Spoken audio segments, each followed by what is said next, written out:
Good morning to you, Mark Sudduth, HurricaneTrack.com here with your Hurricane Pro and HD special Tropical Storm Bill video discussion coming up on 8:30 Eastern Time on the 16th of June.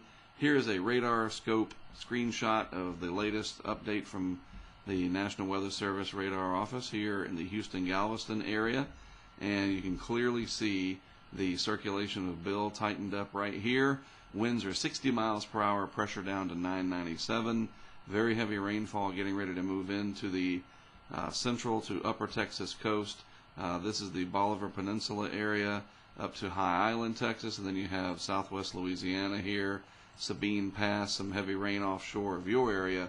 The Houston metro area, not too bad right now, but a lot of this rain is going to pinwheel in off the Gulf of Mexico and then up through the I-45 corridor over the next several hours and then next several days.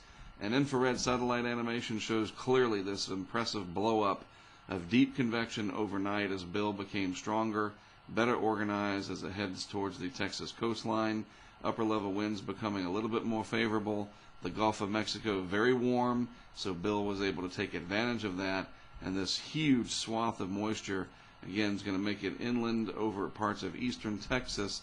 And then from there, covering thousands of miles, affecting a lot of people from the Gulf Coast all the way up through southeast Oklahoma, northwest Arkansas, a good deal of the lower two-thirds of Missouri on through Indiana, Illinois, Ohio, even the mountain areas of Pennsylvania, West Virginia, Northern Virginia going to get in on the action before the remnants of Bill finally move out over the Atlantic Ocean. Now, why is it doing this? Well, it's pretty easy if you understand meteorology, just a basic concept of the different layers of the atmosphere. This is the 500 millibar layer, and that's up around 20,000 feet or so. And we have this outline, very easy to see here, of a very strong ridge of high pressure in the mid-levels of the atmosphere. And there's Bill right there, tiny in comparison, and so it kind of has to go around this ridge of high pressure. And you can see that clearly outlined by the precip pattern over the next 5 days. We have a live feed from the Gilchrist, Texas area. This is from one of our colleagues, Carrie Mallory, streaming live for us on the HurricaneTrack.com Ustream feed.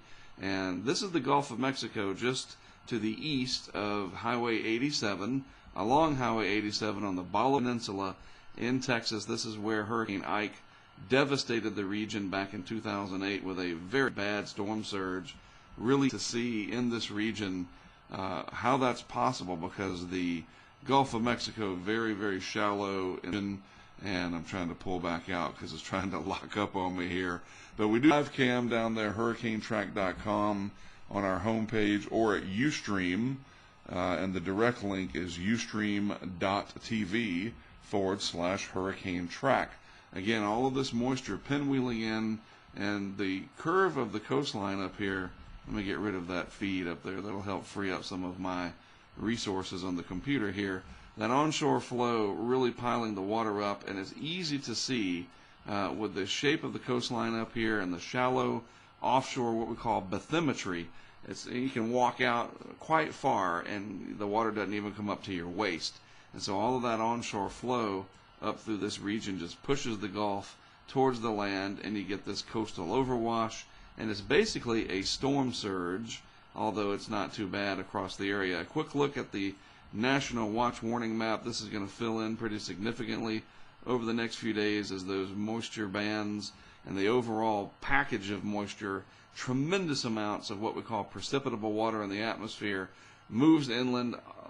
Hundreds of counties are going to be under this flash flood watch over the next several days. And then you have your coastal flood watches and advisories going on through Louisiana and parts of the upper Texas coast. And then you got that high pressure sitting here over the southeast, and underneath it, this sort of reddish color here, heat advisories in the Carolinas and into Georgia underneath that big area of high pressure, with Bill riding around the west side of it. All right, well, that's a look at what's going on with Tropical Storm Bill now, and I'll have another look at it this evening as it's inland and starts producing the heavy rainfall over Texas. Later this evening and into tonight, I'll produce another video blog for you to take a look at that point. Again, I am Mark Sudduth, for HurricaneTrack.com and Hurricane Pro in HD. And I'll talk to you again tonight.